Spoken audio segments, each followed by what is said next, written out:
Hi, Bernie Kosar here for the Bernie Kosar podcast with the top dog, the great Hanford Dixon. I really wanted to be here today on a Victory Monday here, top dog, talking about our Browns being 3-1. That didn't materialize yesterday. So, top dog, introduce yourself, young man. Bring ourselves into the show and lift me up today with some positivity between yesterday's game and some of this NFL concussion stuff we got going. BK, I wish I had some good news for you because yesterday, and I know we're going to dive into it, we're going to talk about it a little bit more, but this was a game we should have won, a game we were supposed to win, but a game that we just didn't win, and we just didn't get it done, and that's what you and I are here for. We're going to talk about it. We're going to tell you why we didn't get it done and why we should have gotten it done. Yep, no doubt, top dog, that was a game we should have got the W on. And today we're going to have Dave Big Play McAllister, our big producer here. Big Play! Gabriella Gab Cruz. Gabby! Producing with us. And then I'm nervous to bring this dog in here. Oh, yeah. But the angry dog. Oh, no. Angry Ken. Hey, Bernie, he's angry today, too. Oh, yeah. God. We got a lot to get to, Gab. Why don't we just get right into it, guys? Let's get our opening drive underway here. We got to get straight. We don't need a coin toss for this. Angry Ken, it's all you.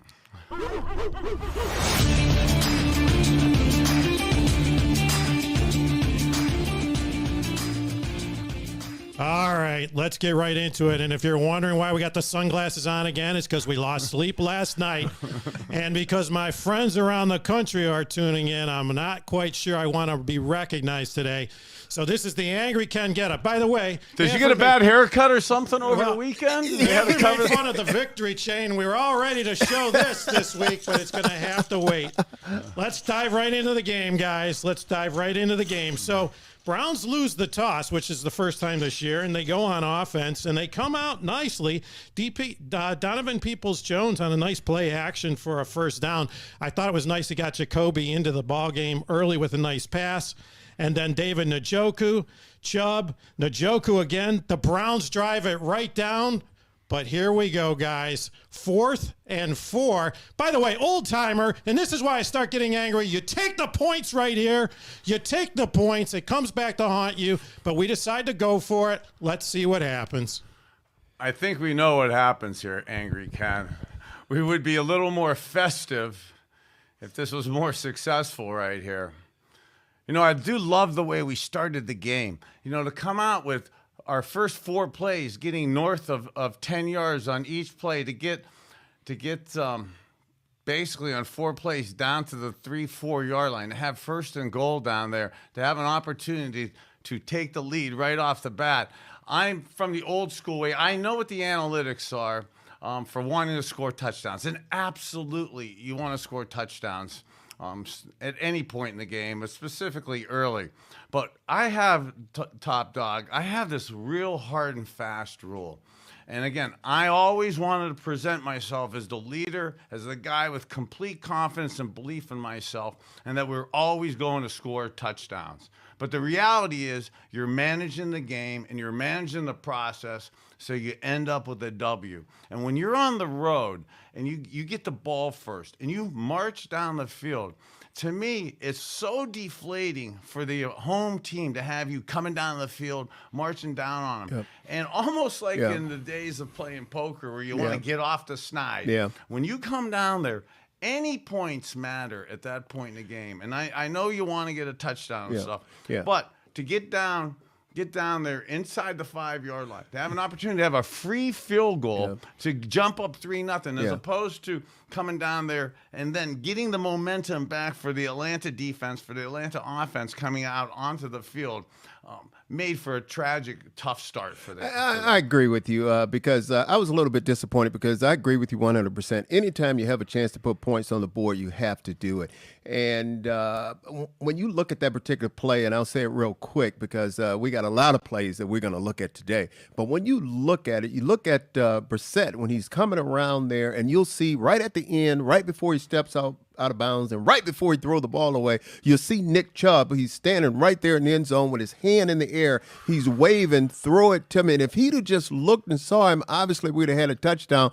But It shouldn't have gotten to that. Anytime you have an opportunity, Angry Ken, and I'm with you, anytime you have an opportunity to put points on the board, we just have to do it. Well, I got a couple. Hold on. Go ahead. Go ahead, Angry Ken. Speak to me. Every time you hear this bell, Angry Ken's saying coaching mistake. Yeah. Coaching mistake. You take the points, Bernie. Well, the coaching points, getting the points, absolutely. Like I said, on the road on their first drive, I want to be able to get those points. And from the analytics perspective of it, you look at it. We're 4th and goal from the 4-yard line. The analytics, and as a math major at the University of Miami, okay, doing the math of it, 2-point conversions are from the 2-yard line. Okay, 48% of the time from the 2-yard line, the 2-point play is successful. Okay, less than half the time. So from the 4-yard line, it's astronomically more challenging. So those statistics almost drop almost in half from there. So you're really looking at about a 30% success rate for the possibility of getting the 7 points. Yes, I want those extra 4 points, no doubt about it, but possibly not at the expense of getting that field goal. All right. Hey, and then I got to get on. So as we're stuck right there, as with the play up there with Nick Chubb's hand there. Now in Jacoby Brissett's defense, okay, when you're scrambling right like that and you're rolling right, okay, that looks so easy right there. Going back across your body to, one, make the throw is challenging unless you're Patrick Mahomes, and then 2, it is dangerous to see him. Now, that's why it's almost unrealistic to expect Jacoby to know that Nick Chubb is basically at the numbers right there, because his check down assignment is where he lined up over the ball. Now, that being said, football plays aren't always like you drew them up. Now, this is so eerily similar back to when I was playing, and I know it's keep saying back when I played, but this still absolutely works. When you're the quarterback scrambling like this, and as you are approaching the line of scrimmage, defensive guys cannot help themselves. They keep looking you up. Look at all 5 of those guys in your picture right now, 6 of them. They're all looking at Jacoby Brissett. I used to tell K. Mack, Ernest Biner, Eric Metcalf, Leroy Horde, yell. When you put your arms up like that, we have catchphrases. I call it Hanford, top dog. K-Mac, big dog. Those guys would yell BK with a little snap of their hand. BK. We got a whole game to go through. Then you know they're there, though. But that starts it off. I mean, instead of being 0-0, Atlanta having the ball right there, you're up. Well, we should have been up 3-0 there. But if you do run that play and you implement that within us as players, where you're able to talk to each other and the running back and quarterback figure out a way to talk to each other to let them know when a play breaks down like that you're able to make those plays. All right, so we're going back. Coaching mistake. Take the points. And as a fan, I got to tell you, every fan in Cleveland right now, when we didn't take those points, we're saying, watch what happens. We're going to lose the game by 3 points. All right, now we give momentum to the Falcons. What do? Drive right down the field. And I don't know, guys. I know Denzel Ward, big-time player. We're going to get into this because there's a couple plays. But on this first drive, we've got the Falcons on 3rd and 12, and something happens in the left flat, and they get that 12-yard gain. Break it down, Hanford. Well, let's go back and let's show that. You see Denzel Ward right here. He's to the wide side pretty much. Well, he's toward the sideline. Let's run the play. Let's go right here.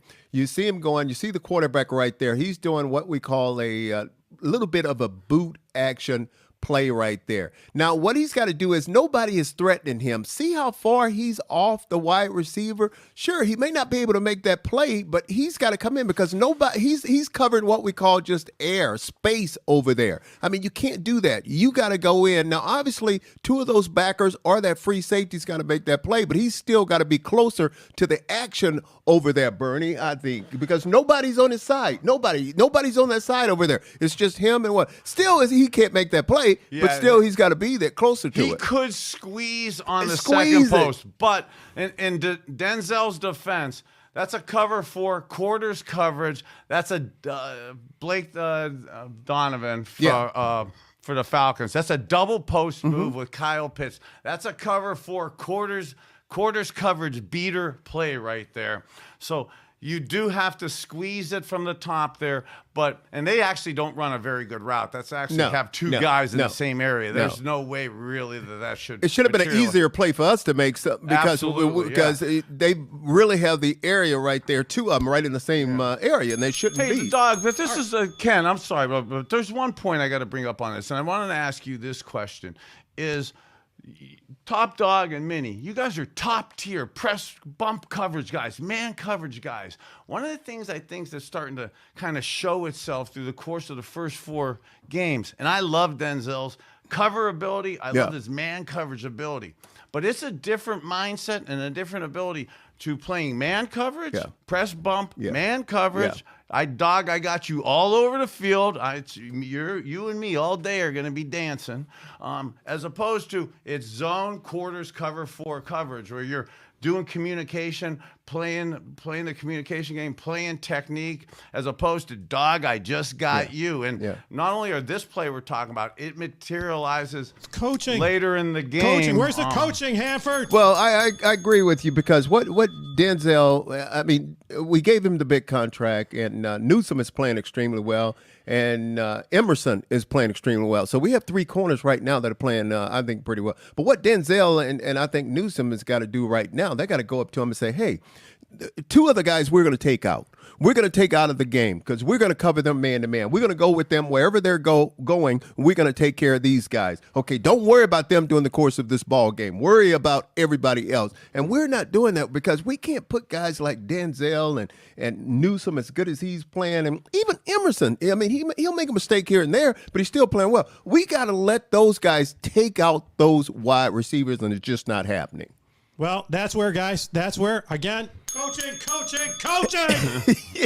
But somehow the defense manages to stop them, and they get a field goal. As a Browns fan, you're like, okay, we should be up at least 7-3, but we'll take the 3-3 tie, but no, we're down 3-0. Browns get the ball. Chubb, nice 4-yard run. Wyatt Teller, I don't know what's going on with him yesterday. A couple penalties, big holding penalty there, but then a really nice catch by David Njoku. But where's the coaching on ball handling? Where's the coaching on ball handling? You know, looking at this play now, this is a nice play call. Coach Stefanski is coming up with good schemed plays from the preparation standpoint. That's a screenplay that David, of course, wants back in terms of taking care of protecting the ball and stuff.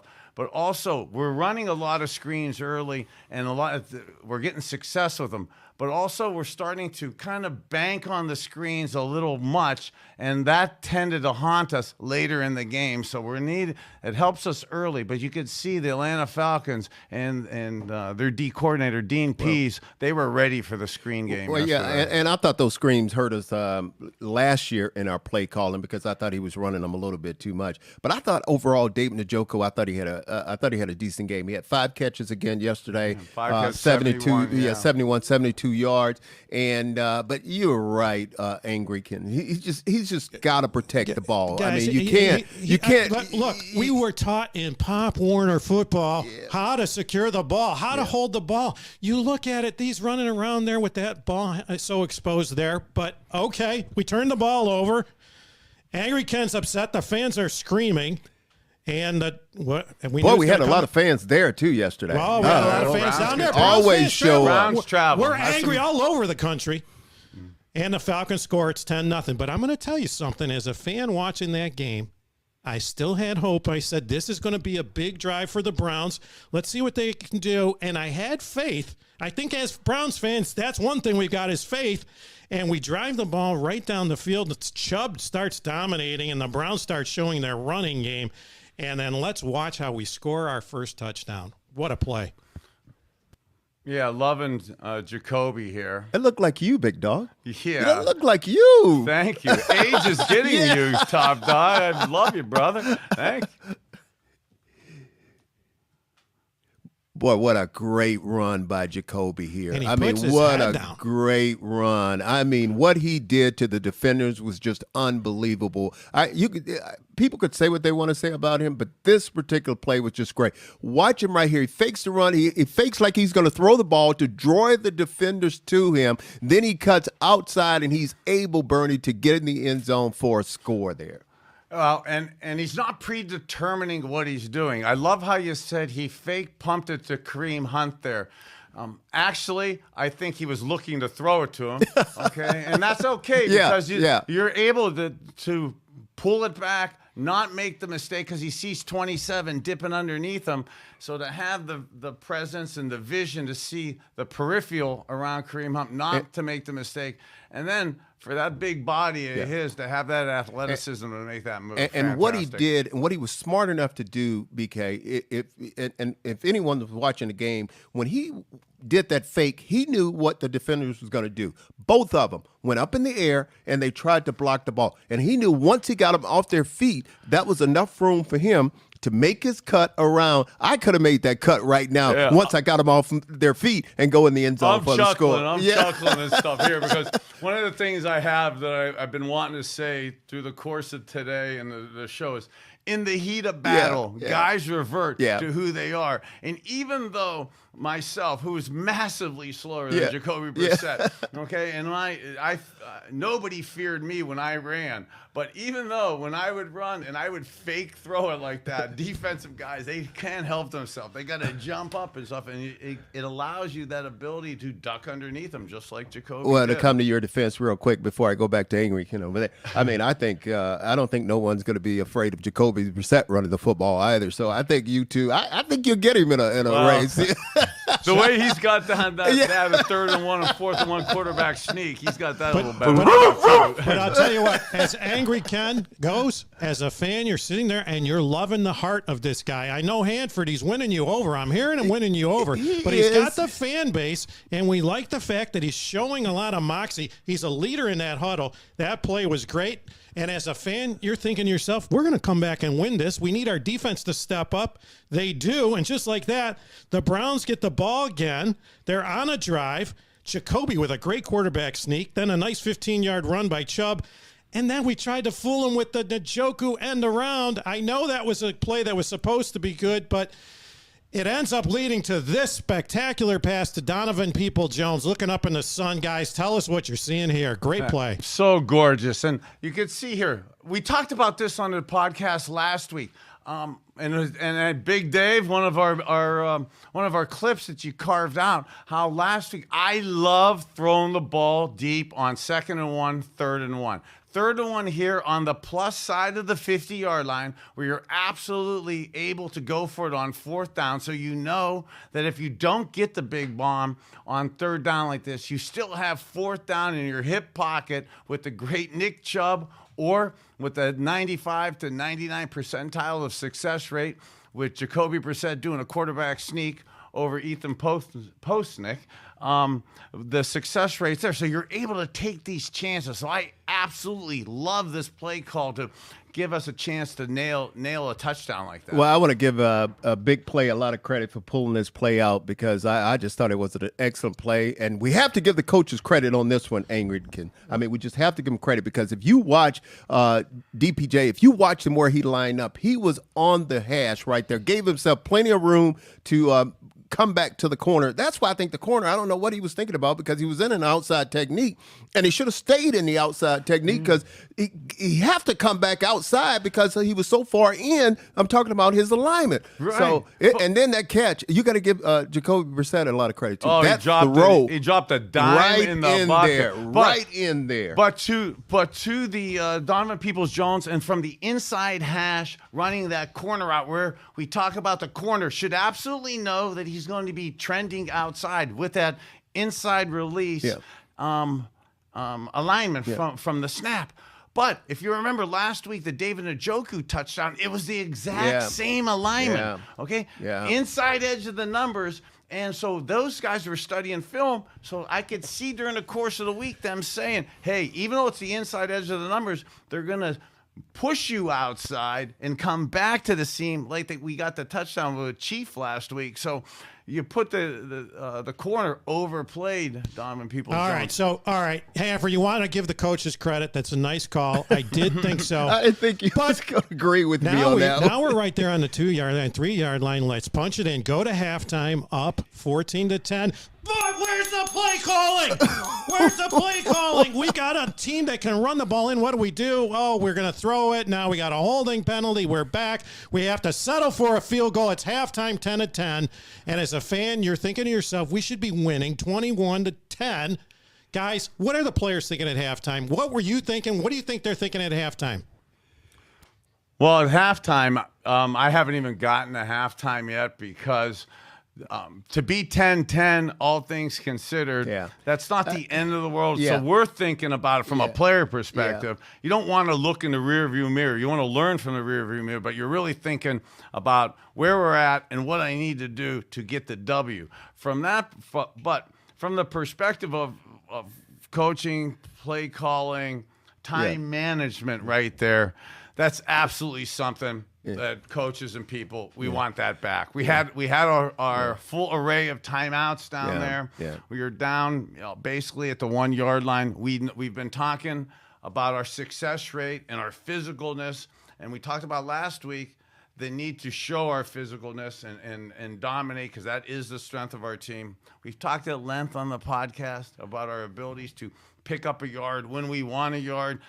Marty Schottenheimer, I keep saying this almost weekly now. Championship teams, when you want a yard, you could get a yard. And that mindset, especially with those timeouts. I know people say 30 seconds, 20 seconds, but when you have that array of timeouts, you're able to take advantage of the running game. And I think real quick, I think what happened was when you go in for halftime, Angry Ken, Bernie, I think you agree with me on this. Obviously, there was a lot of mistakes made during the first half. A lot of mistakes made. So what we're all trying to do is we're all trying to get together and we're trying to correct those mistakes. We know we got another whole half to play. So we want to make sure that we don't make those same mistakes again. So we still think we can win this ball game. We're still in the ball game.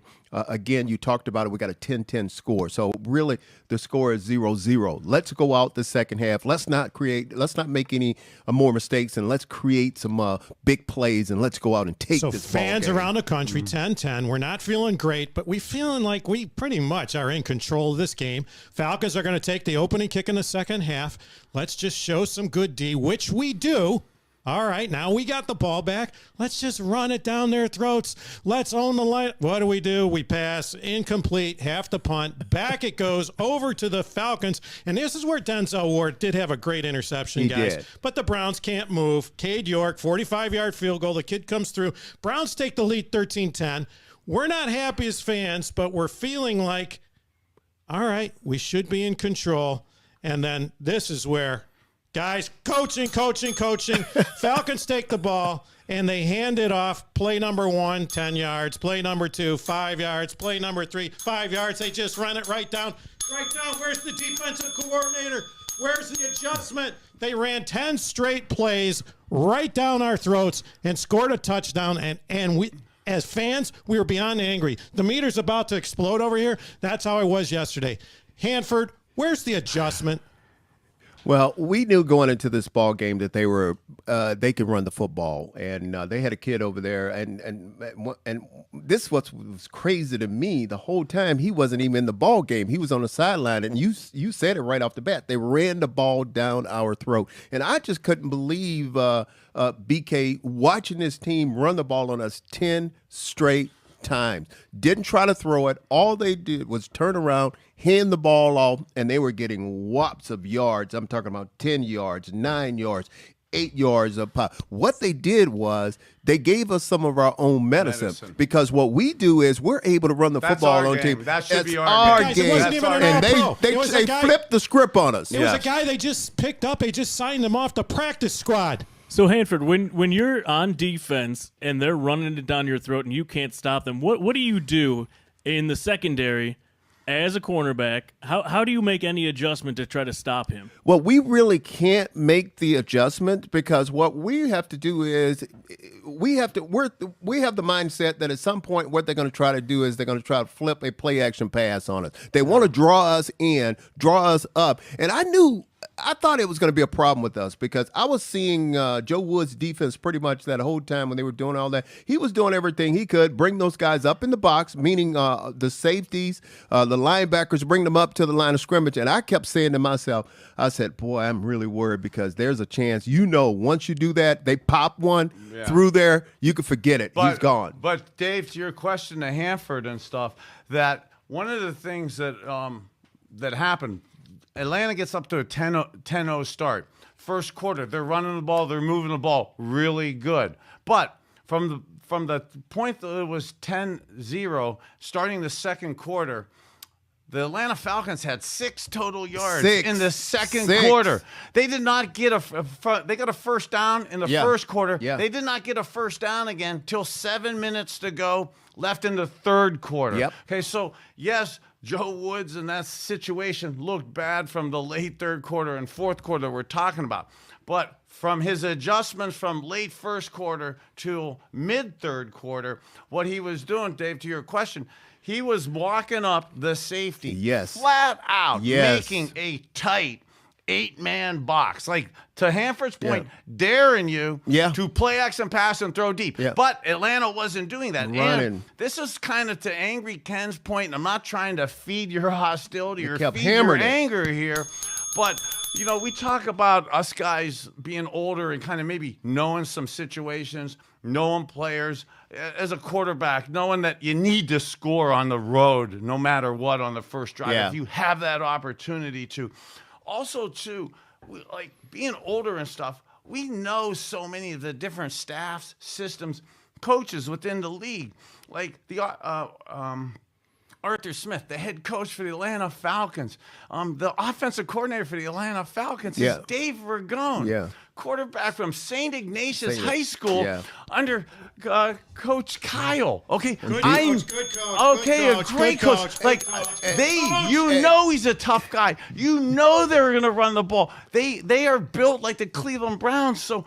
They actually ran the ball 14 straight times during that sequence. But here's what, guys, as a fan, here's what's frustrating. That 5 straight runs, now we know, all right, you get caught a little flat-footed, momentum's, but then the quarter ends. So you're thinking, okay, now we got 2 minutes to regroup on the sideline. There's got to be an adjustment. No adjustment. 5 more runs, touchdown. Falcons go up 17-13, and you're thinking, oh, my gosh.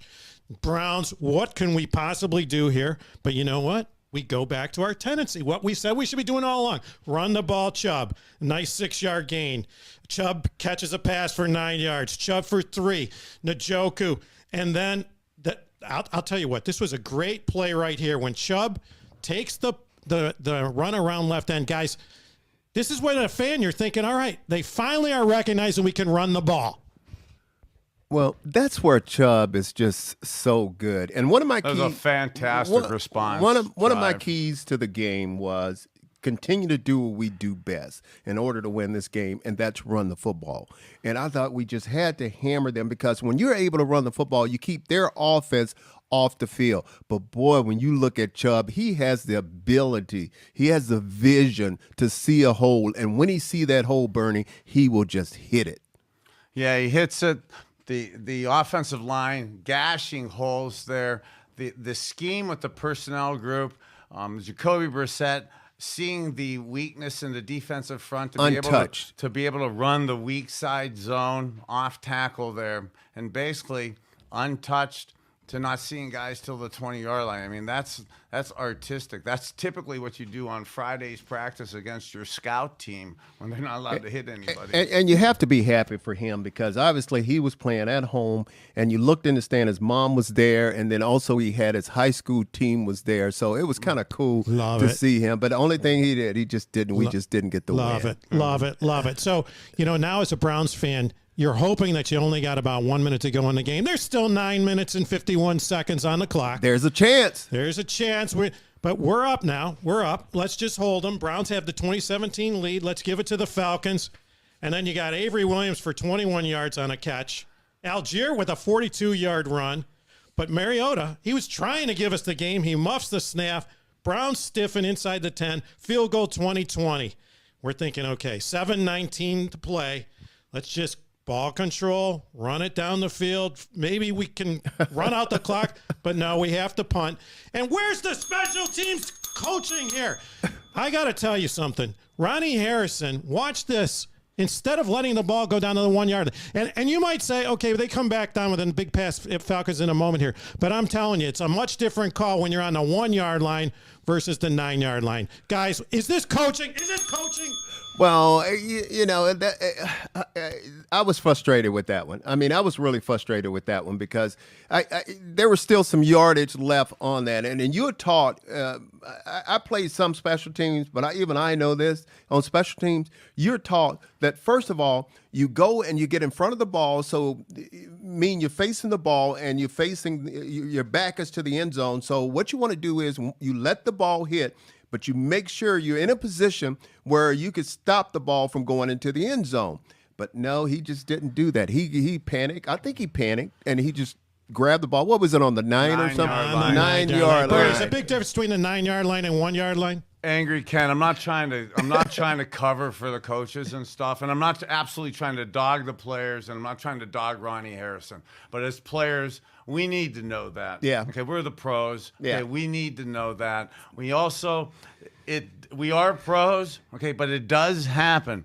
Okay, we do sometimes get nervous. We are anxious out there, and he made it what looks like a anxious mistake. All right, so even though he did, I mean, as a defensive player, you got to have the mindset. So okay, let's go. We still have to go out here and let's go. Sure, we would have won it on the 2 yard line, like you said, but it's on the 9. Let's go out here and let's stop them. So our defense, all right. Joe Woods had a chance to catch his breath. He's going to coach up Denzel Ward.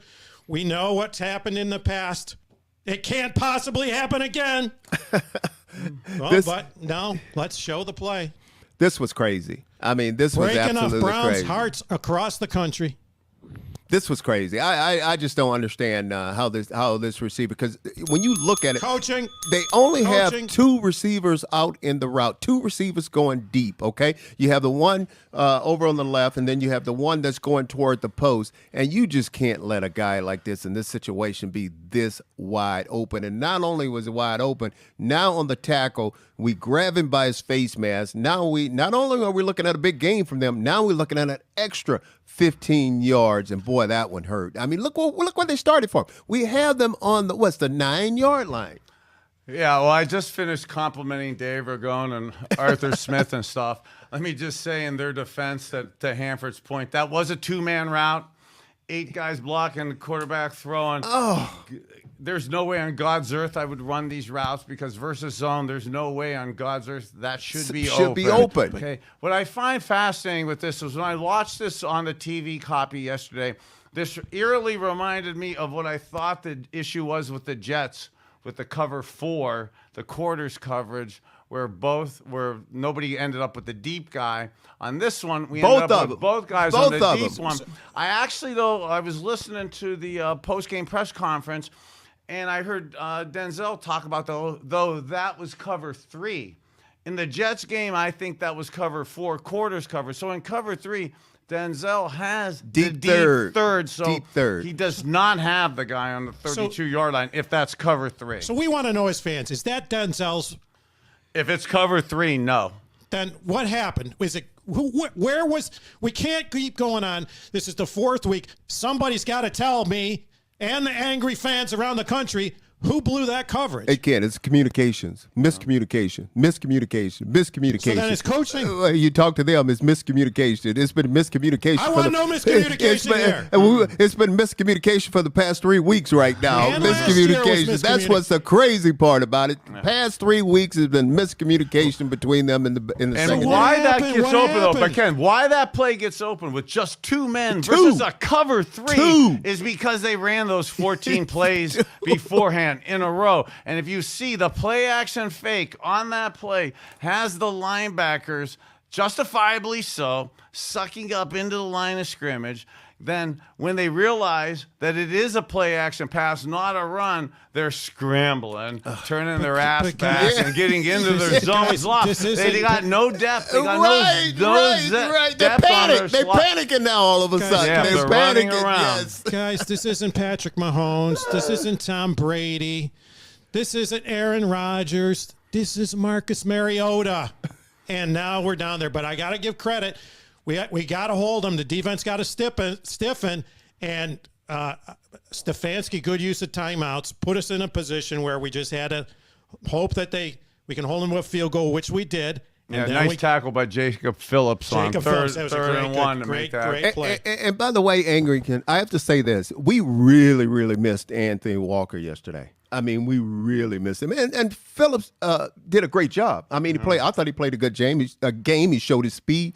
But you miss a guy like Anthony Walker because he is the leader of that defense. Yeah, especially in a physical run game. I like Jacob Phillips a lot, his athleticism, but he's more tall and lanky. And in run-stopping modes, you want to be a little short and stock here to address those offensive linemen coming out after. All right, so we hold them. As a Browns fan, you're like, okay, we got one last chance. Jacoby, this is your chance to show us you're a starting quarterback in this league. Lay that on you, buddy. Come on in the huddle. We know he had to have some inspirational words. The Browns are going to come down. I'm actually at this point thinking we're going to win. I think we're going to just run the ball right down their throats, and we're going to win this game. Actually, if you went back before that sack so you have the 2nd and 5. Really, where if I was Jacoby today in the quarterback, or I was Coach Stefanski, I'd be suicidal. Okay, suicidal. And I hate to say that. I'm unfortunately not saying that in jest either. Is to be on the 41-yard line at that time of the game, okay, and be the quarterback. Okay, now this is my game now. Okay, I'm taking over here. I'm going to make sure, hell or high water, I am getting on the right side of the 40-yard line, especially with Cade York. Give us a chance. Okay, that we ran too many. We were running a lot of screens. They were ready for it yesterday. Dean Pease again. This is a guy I know so well. I've been against the guy my whole damn career. Okay? In the heat of battle, they do what they do. Okay, so you know they're going to be savvy for those screens and that stuff. They were wore down. They're a little undersized defensive line.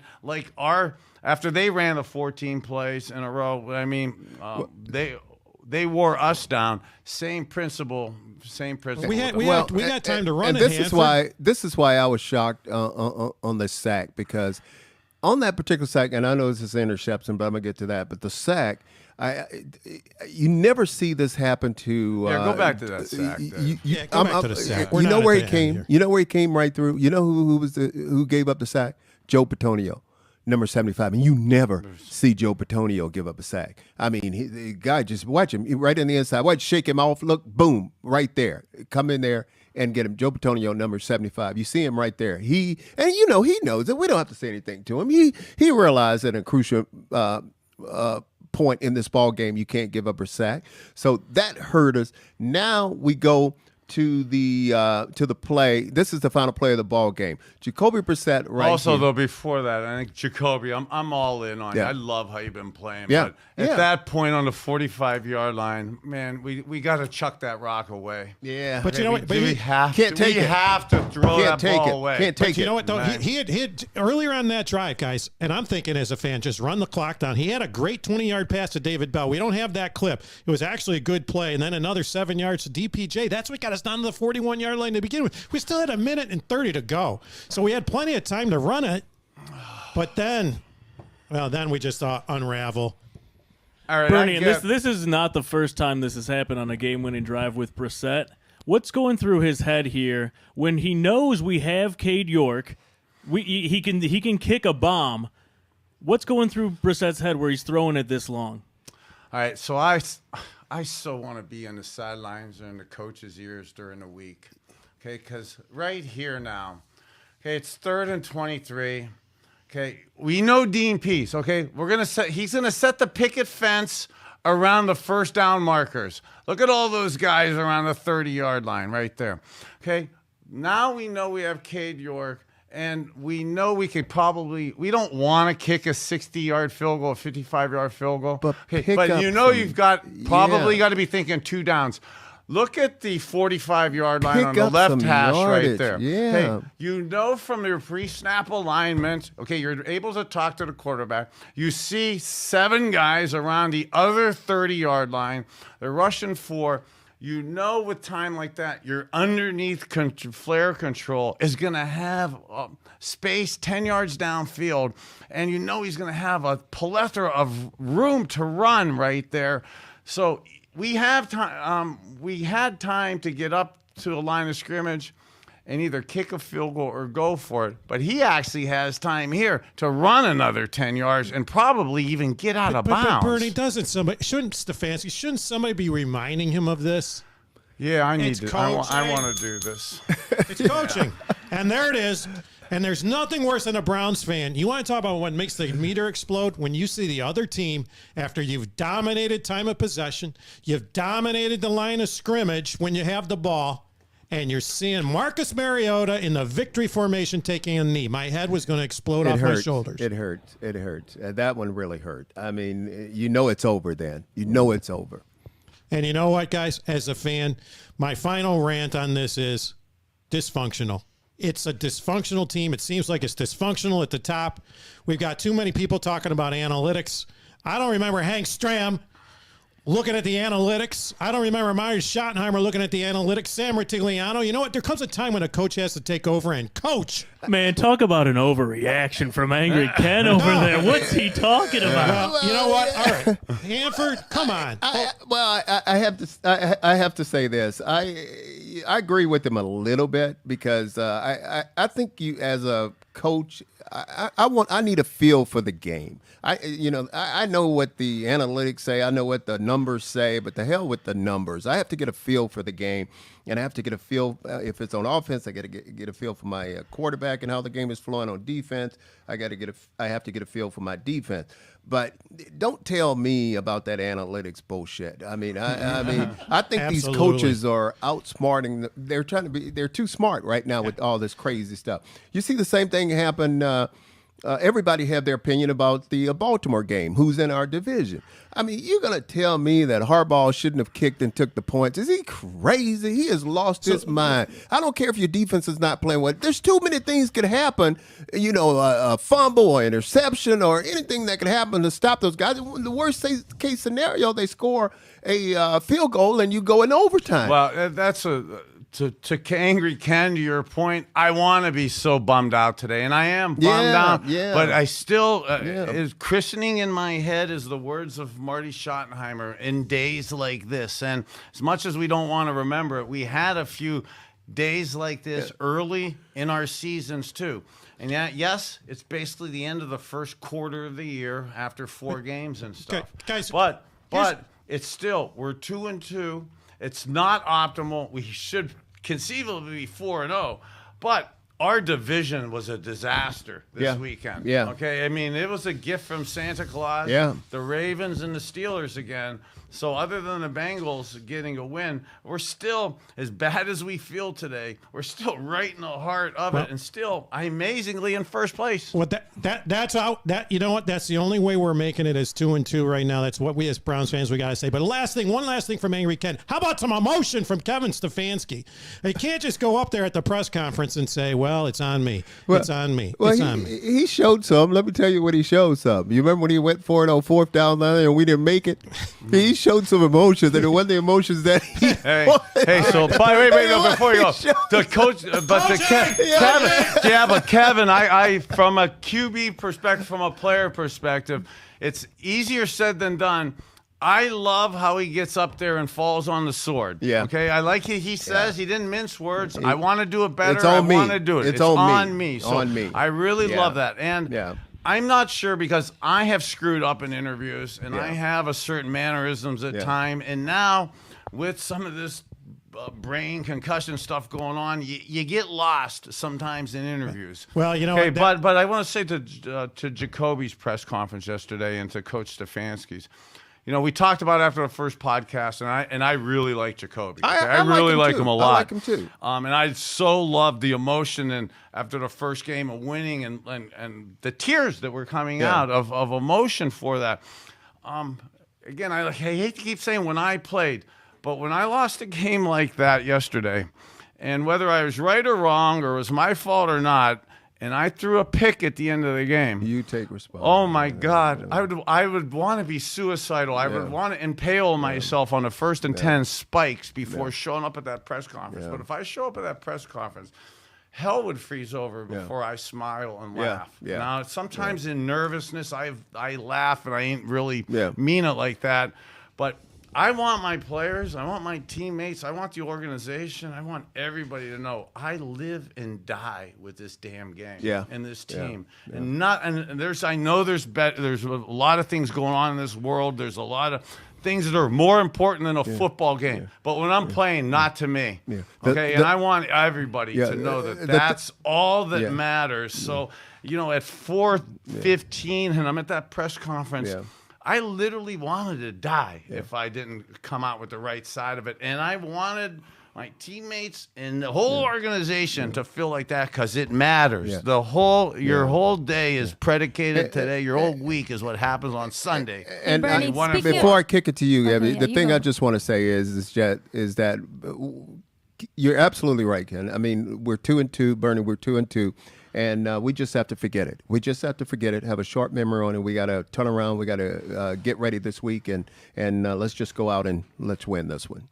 Before we switch gears, I actually did want to ask one question that was sort of floating around on Twitter. The impact that Myles Garrett and Clowney could have made. What are your thoughts on that? Oh God, I mean, you know, I don't know personally. Obviously, you always want to have those guys. Myles is the leader of this defense. Clowney is also a leader of this defense, and those two guys just there present, rushing the quarterback. But they didn't beat us pretty much throwing the football. They beat us running the football. But obviously, you always want those guys. But right now, what's very important for Myles is to just get him healthy again. We're just happy to have him.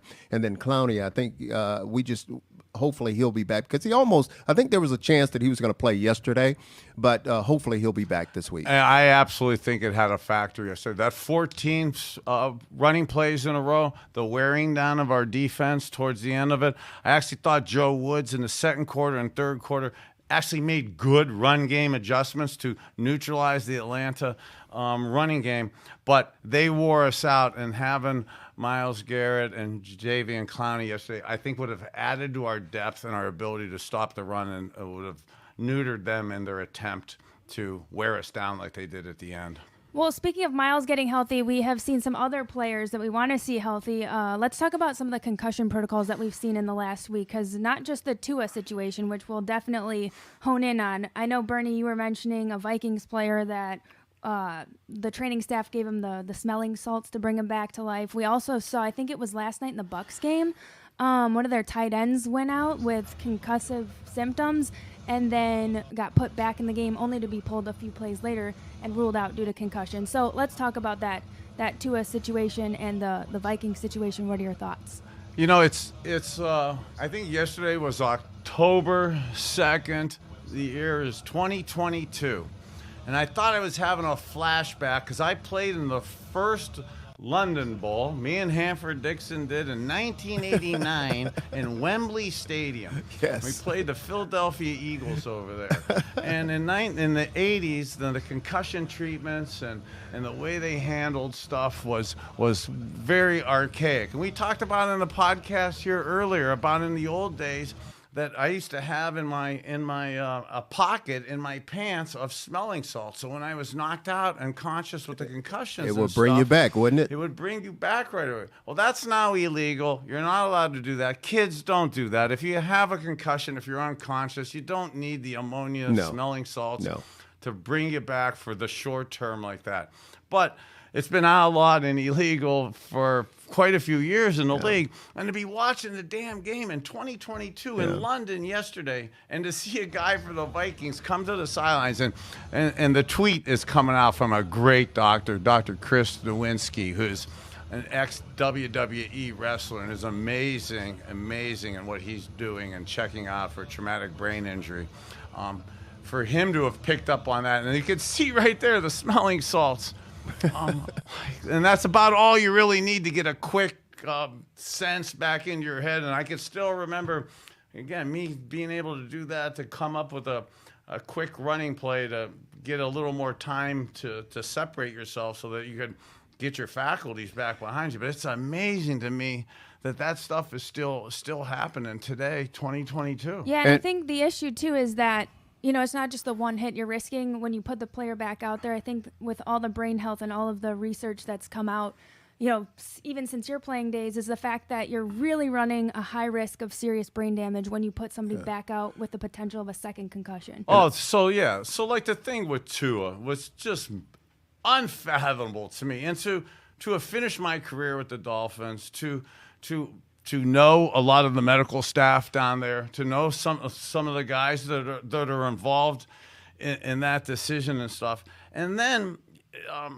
to see Tua, it's probably too graphic to put up there and stuff, but to see Tua on the field with his fingers contorted like this, a thing called fencing, which is a midbrain for a traumatic brain disorder where you actually have issues and contusions in the middle part of your brain, which causes your peripheral nerves and your extremities to basically freeze up. Heck, if you watch close on these podcasts and stuff, the first podcast that we did, you could see in my fingers. This happens to me sometimes. I mean, I try to really mask it and stuff, but Angry Ken was asking me, what the hell are you doing with your fingers? I go, I have no idea. That stuff just happens. I'm not laughing. I thought you was getting ready to say it happened to you up here while we were up here. I said, what the hell? Did I hit you in the head or something? No, just joking. Kidding, B. Just kidding. I mean, seriously, those are the types of things that happen that us guys that we're trying to mask through this and stuff. I'll say this really quick. I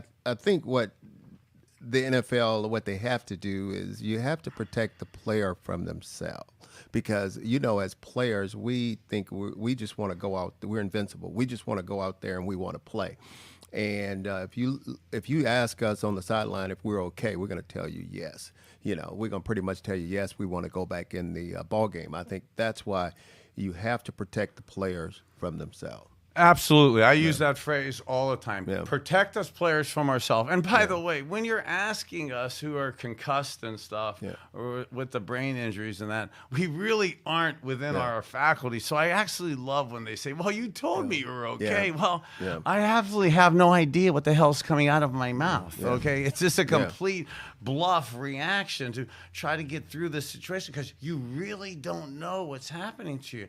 I mean, we could go down a path on this, and I absolutely could digress into this because this is hot and center for me right now. To see the effects of stuff that I'm going through for some of my teammates, some of my friends and stuff, and to see younger kids in their early mid-20s and knowing what's going to happen I'm 58 years old, so to know what's going to happen to Tua between age 25 and if he can make age 58. I'm wearing a shirt today with some of the products I use to help in my therapy for non-narcotic spray relief. But I have a picture up here of one of the linemen, Michael Kosar. Let me see if I can get that on there. Michael Kosar sacking me. I have quite a few shots of guys like this that are basically knocking me out here. And there's a stat that guys who've played more than 7 years in the league, life expectancy is 57 years old. Michael Kosar's not with us. Chris Dolman, Reggie White, Jerome Brown. I mean, I had so many amazing guys that used to sack you that we played with that should still be with us, that have suffered so many of the effects, and a lot of it stems from the traumatic brain injuries that start affecting our bodies now, and to see what we're going through, and to see that it's still happening, and to see that the same people are still involved in making these decisions. Heck, when we started doing some of our concussion therapy and our concussion settlements, and we would go to the NFL doctors.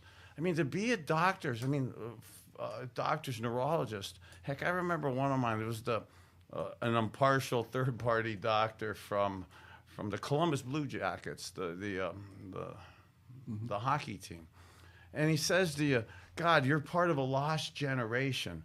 You're part of a generation you should be proud that it's never going to happen to you again, that nobody's going to get treated as bad as you did. But unfortunately, the league is kind of hoping that you just die off, that this issue goes away. And I'm thinking to myself, God, that sucks.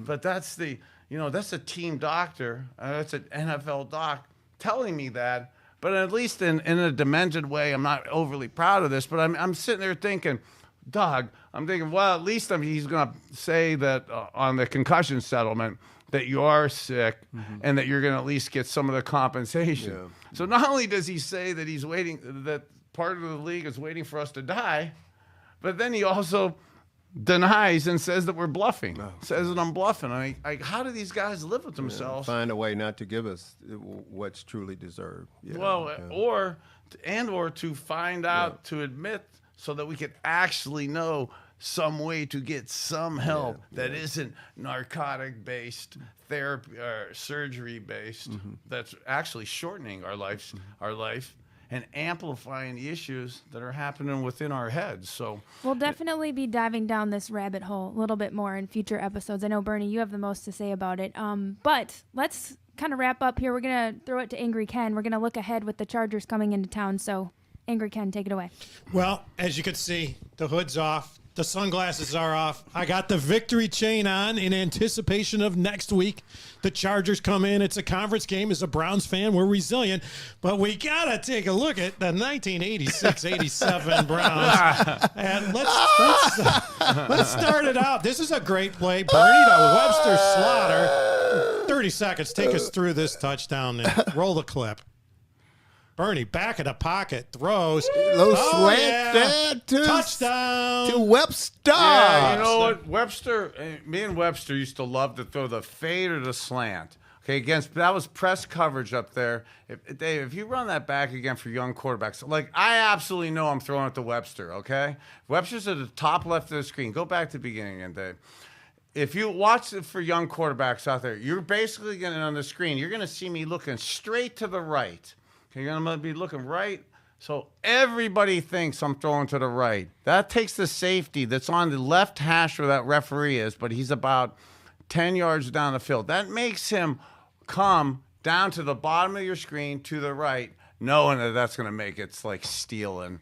Well, I'm trying to figure out how Webster got inside too, because if you look at the corner, he's got an inside technique trying to keep him outside. But you know what that is? It must have been a great route. Oh, it must have been. It was. So I'm anal on how you do releases. Okay, I'm obsessive on that, and it's just something. If I was working with the receivers today, I'd be so. Look how he's got 3 yards up the field. And we don't dance at the line of scrimmage. We get into their face, down the field, and I always throw fades. I yell at those defensive backs, telling them how I'm going to throw bombs on them. You talk to them so much that even though they don't believe you, it's stuck in their head, and then you slip those. Well, I have to say this real quick before we go to Angry Ken over there, but that was a pretty good route, but it was a even better throw.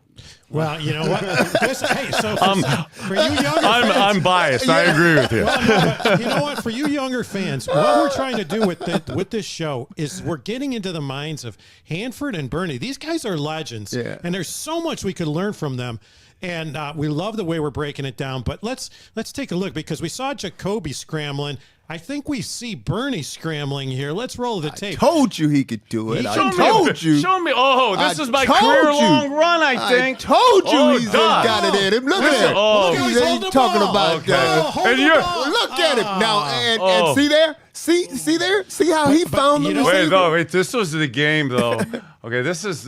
Look at this. This is. I told you there's some. I wonder why I got concussions. Yeah. Okay? But you know what, Bernie? You may not remember this. Sam Ratigliano was on the call, and during that game, we don't have the audio. He says a lot of people don't. Oh, do we have the audio? Oh, can we hear it? Yeah. Sam, Coach Sam, what do you got to say about Bernie? Our Cracker Jack Tech team coming through. Right now, as he comes out of the pocket. Now watch his eyes. Watch his eyes. He doesn't want to run. He wants to find an open receiver, and he finds an open receiver. I wish today that'd have been roughing the quarterback. No question. No question. Coach Sam complimenting Bernie right here on his athleticism. And Bernie's like, yeah, I can run. Yeah, actually, though, I thought the play you were going to show there to concussion issues again. is that was 1986, I think, and or the 90 game, and it was a field like that. And the late great Junior Seau was in one of my games there, and I had in my career long 20 or 22 yard run, and any real athlete should have had 40 yards, but I was so slow it was 20. And Junior Seau tackled me there, and I'm laying on. Tell Ken to get to my place. Come on, let's go. Let's go get to my place. What's wrong with you guys? I bet you got a dog interception here. Let the top dog have a play. You know, come on. With Hanford Dixon. Now watch this. This is a great. Hanford Dixon again. Watch you him, young watch fans him. don't realize what a Long defensive towel. back he was. Look at Watch that this long interception. towel. Look at that towel. Watch how long this it is. interception. Boom, boom, boom. Don't you throw it. Told you it's too late, boy. It's too late. Don't you throw it. Yeah. And Look I like at that the way you towel, were how tucking long that it ball. is. Look Show at him that. how he's holding the ball. He tucks that ball away. Look at he that. Could be coaching. You see that long towel, BK? That towel is so long, it's just ridiculous. The wonder it I used to take a shower with that towel, man. The one that didn't trip me there, you know. Boy, that's a hell of a cornerback, that 29, boy. That boy is... I'll tell you what. That was a hell of an interception from a Hall of Fame quarterback, Dan Faust, too, top dog. You got it. You can tell the way he For dropped you young viewers out there, that was an awesome QB, Dan Faust. Faust. He had a sense of timing. He could throw the skinny 8 better than Hanford, anybody. how much crap were you talking after that? Oh, you know it. I had to go, but I'm going to show you something else I did. Something else I did to the game. And I tried to put some voodoo on him. The hex. Let's go here. Yeah, I tried to put a hex on him. This is legendary. Let's watch. This is legendary. The Chargers line up for a game-winning field goal, but Hanford, he's going to come in and say, "Not so fast, young man." Not so fast, B. Watch it. Look. I tried to Put a hex. Put a yaki on it. You know, Maloik. didn't work, BK, but Maloik. yaki. Look at the guy's looking at me like, what is he doing? But You know what? That ain't the only time they looked at us to what the hell we doing, because and we used to go out there, and it's part of a mindset, but that was our rectangle, and that was our field. And even though that may have been their field, we acted like it was ours. So that was a little bit of bravado. So there. fans, I want you to remember, Hanford put that hex down, and it's going to carry over next week. You're going to see a botched field goal or a mixed extra point, and we're giving a credit right now to Hanford. Browns are going to come back with the win next week. We got the victory chain on right now. Let's wait and see it happen. But now comes to one of my favorite parts of the show. It's the betting section. And I got to tell you, guys are so hot right now. I had people calling me up over the weekend saying, what's Hanford think on this pick? What's Bernie think on this pick? Because they were both 3 out of 4 last week. Let's go to the 1 star on the week coming up right now. This is the betting section, guys. We may have to do some stuff during the game, because I'm getting all those calls too. Yeah. My texting is blowing up and stuff. All right, the big plays of the week are 1 stars. The Bills are giving 14 to the Pittsburgh Steelers. So it's Bills minus 14 for the 1 star. Hanford, what do you think? Boy, that's going to be tough. But you know what? I'm going to go with the Bills on that one. I don't think those Steelers They play made a quarterback change. Kenny Pickett. I'm going to go with the Bills. I think As much as I love to be on the home team with you, top dog, Kenny Pickett's going to be his first home start, 14 points, and I have my Josh Allen bro crush going. 14 points is a lot to give to a team at home. Kenny Pickett's first game, and despite the fact that he's in our division, I am a Mike Tomlin fan. Well, I tell you what, Poyer and company with this free safety for the Bills with this new quarterback coming in there. I don't know. I think they're going to confuse him. Hey, make no doubt that the Buffalo Bills are one of the teams in the AFC. Bills are for We're just real. talking about 14 points. Okay. Bills are for real. Take the Bills on that one. The 3 star. But keep in mind, my last week's tip is this is week 5. We now have 4 weeks of awesome film to break down defenses. Yeah. I'm going to know for sure yeah. what Brandon Staley's been doing with the defense the last 4 weeks.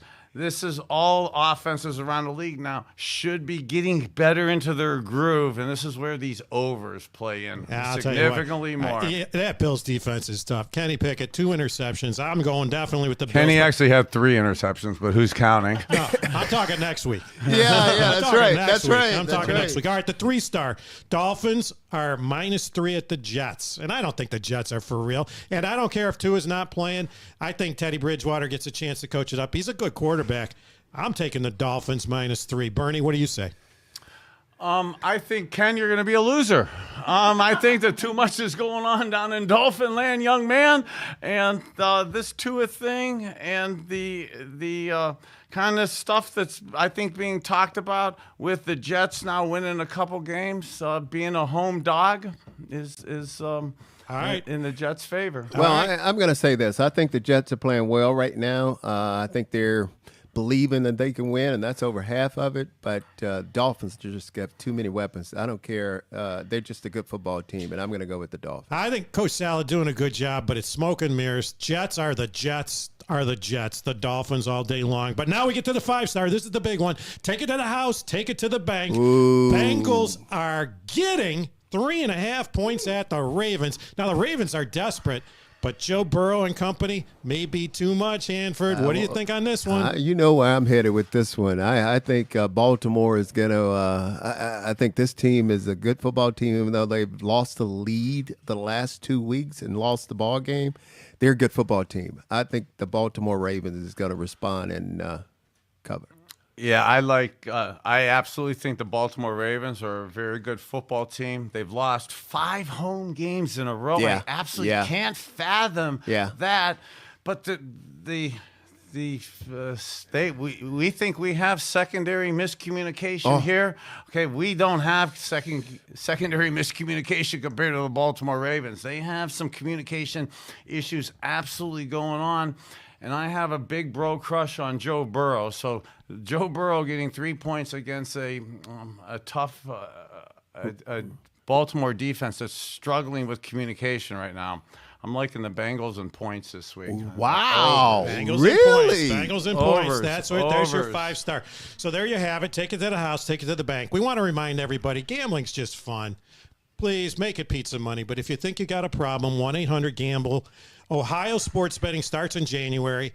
We have a lot of people that are calling the show, tweeting the show, saying there's a lot of operators that are advertising. What do you think we should do? I could tell you we've got some inside information. There's a big announcement coming down in the next couple weeks. But I can tell you something as an individual who happens to have a company that works in the sports betting world. Don't be fooled by these operators that are giving you these incentives right now. It's only going to get hotter and hotter as we get closer to the end of the year. No rush to sign up, even though you might be hearing commercials. Sign up, you get this perk. Those will only increase. We're going to tell you everything to do on the show, so hold on with that. Betting's a lot of fun, remember, only with your pizza money. With that, I'm throwing it back over to Gabby. All right, it is time for our 2-minute warning. Angry Ken, really good job keeping the boys in line today. You guys, pow, got through all those plays, broke them down. Everything's been on track. Let's remind our viewers you can check out our videos on YouTube, Facebook, and Twitter, and then audio anywhere you stream podcasts. How about final thoughts headed into Chargers? Who do we need to step up? Who's going to step up? What do you think? I tell you what, we're in a position right now where we got to keep up with pretty much everybody in the AFC North losing this past weekend. Chargers are a good football team still, but the good thing is we have them at home.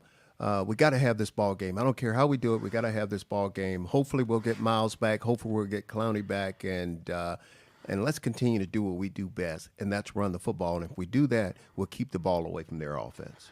Yeah, this is an interesting game to me on a lot of points. One, you want to get the taste out of your mouth of the last week's loss. You want to be 3-2. You want to stay in first place. A few stats going on where West Coast teams coming to the East Coast to play a 1:00 game, like LA coming to Cleveland like this. Statistically, that's tough for them because basically it's playing like at 10 o'clock in the morning. I've talked at length through the podcast through the start of the season how much I really love Josh Allen. Justin Hebert is right up there with the love bro crush. Okay, this young man can spin the rock. Okay, he can spin it Love the way he spins it. Unfortunately, love his weapons, just like Atlanta Falcons. Big, tall, athletic receivers. That's an issue for us. He loved the way he throws the ball. But a shout out to the LA Chargers, to their owner, Dean Spanos, his son, Mickey Spanos, friend of ours. They had the vision to go out and hire, I call it the John Carroll University West out there. Brandon Staley, John Carroll grad. He was part of that crew in the 1994, 1995. Josh McDaniels, Greg Roman, Nick Caserio, London Fletcher, Tom Telesco, who's the general manager for the LA Chargers. There was Chris Polian on that team. A lot of those guys are disciples of the great Bill Polian, who put the Buffalo Bills Super Bowl teams together, the Indianapolis Colts Super Bowl teams together, the Carolina Panthers when they were an expansion team, and they went to the Super Bowl. There's a whole John Carroll contingent. Tom Arth, the quarterback coach, who has the lucky job of coaching Justin Hebert. So there's a lot of Cleveland connections coming into town this week with the Chargers. Last question before we get you out of here. Jacoby Brissett coming off kind of a rough performance at the end there. Any advice as a quarterback, Bernie, for him? He might need a U-matter, I'm just saying. I think he needs a U-matter, but again, Jacoby is playing at a good level. He's making plays. This is a time, as much as we want to be angry today, this is a time we want to amplify maybe our emotions and stuff. Jacoby, as a guy who is into meditation, and he even talked about on the broadcast yesterday, we've talked about some of the breathing exercises, some of the meditation type stuff that he's doing to keep his mind right. Absolutely, I think that's imperative after a game like that or a last couple drives like that, for him to show the confidence, for him to show an air of belief and calmness about him, because his teammates are watching him, the coaches are watching him, and how your leaders act is how you tend to act. And although we all want to say we're leaders, on a football team, there's quite a few followers, and we're following our leader, we're following our quarterback, and for him to show some of his patience and confidence and get back to work. Hanford takes us out with some barks and then Bernie. You matter. Go Brownies.